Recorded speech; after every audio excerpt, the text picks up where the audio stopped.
Okay, so we had a good discussion this morning on Blackboard concerning Zora Neale Hurston's short story Sweat.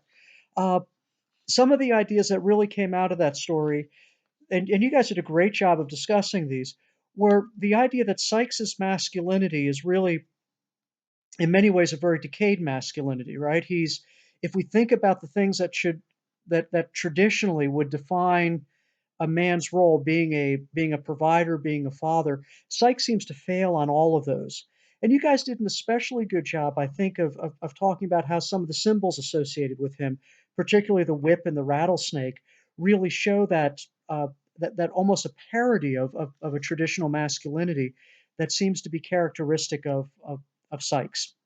Uh, let's just go over a couple of things with the snake, and then I want to talk a little bit about the bullwhip and read a passage to you, and use that to set up for our discussion on Friday. One of the things that I think is interesting in the story is the snake is associated with him, and as a number of you pointed out, and I think quite correctly, the snake becomes a phallic symbol. It's a symbol of his masculine strength.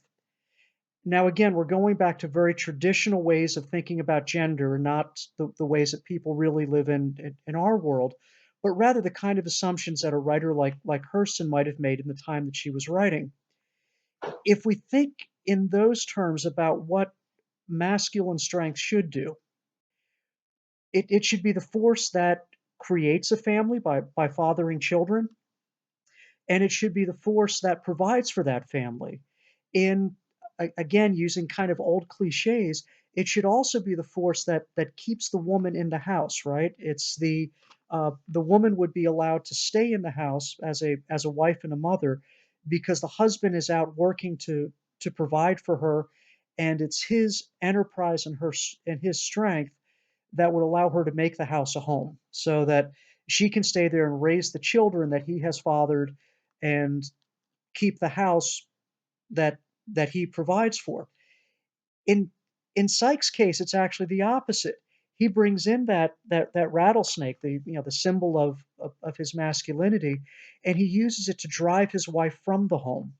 And in fact, we can see that in other ways in the story.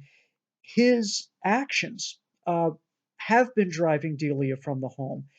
She goes to the church services, and in some measure, but she goes because she's a faithful part of that congregation. But it also gives her a reprieve from him. It allows her to escape from his abuse. She leaves the home and travels out into the world, even crossing the boundaries of where an African American would normally be allowed to stay, crossing into the white communities to get the laundry and then to deliver the laundry back because he doesn't provide for her, and she's the one who has to provide all the resources for that home. So that snake, which is designed to scare her out of the house, rather than being the thing that would allow her to stay within the home, ironically becomes a thing that forces her out. Of course, at the end of the story, Sykes is literally killed by the emblem of his own masculinity. And if we think about those final scenes, uh, he goes into the house and he realizes that the snake has escaped, and he's looking to for a match so that he can get some light to see where it is. Uh, he chooses a weapon to try to harm the snake. He gets that stick that he uses to prop open the window. Uh, and if we think about him using that stick to to kill the snake that represents him, it's a uh, ironically it's an act of castration. It's him destroying his own masculine force, uh, which makes the ending of the story that much more ironic. Now, I want you to keep those ideas in mind, and I want to go back to the image of the bullwhip, which is, as you've pointed out, and again, I think quite correctly, is another phallic symbol within the text, and another one that shows the inadequacies of his masculinity. Right? It's a phallic symbol, but he's not able to do anything with it. He just uses it to kind of scare his wife, and even then, it's not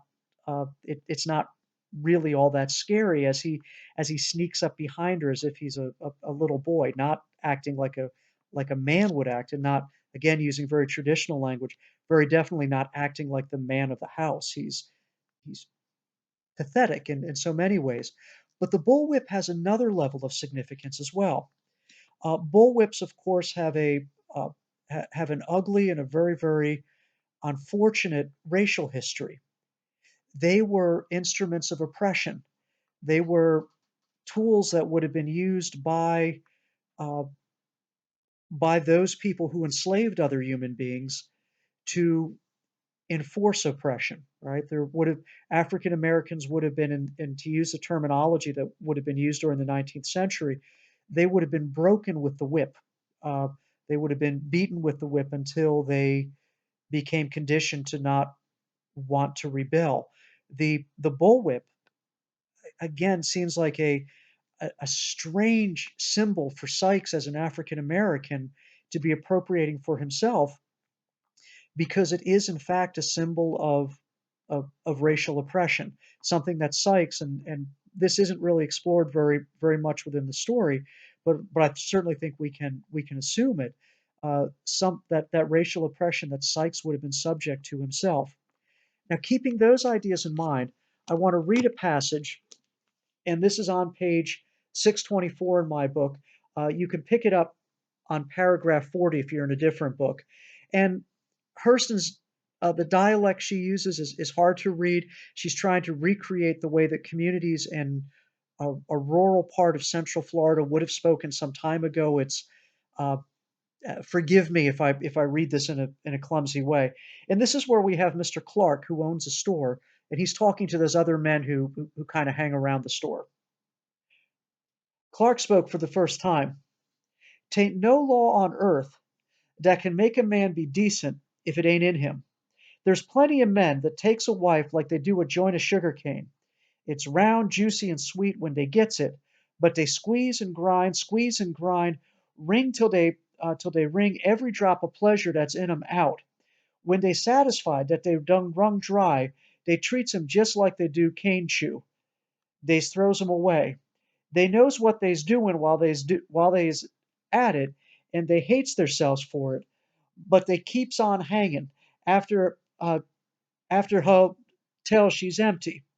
Then they hates 'em for being cane chew and in the way." Then someone else speaks. "We oughter take Psyche and that stray woman," that's a reference to Bertha, "stray woman of his down to Lake Howell swamp and lay under rawhide till they can't say Lord a mussy. He always was an overbearing racial slur, but since that white woman from up north done teached him how to run an automobile, he done got too biggity to live, and we ought to kill him," Old Man Anderson advised. Okay, I want us to think about those two paragraphs, particularly when we meet in the discussion board on Friday. One thing, and Joe Clark in many ways seems to be one of the wisest members of the story. He points out that there's a level of self hatred and self loathing in Sykes, which I think in some ways might explain his violence.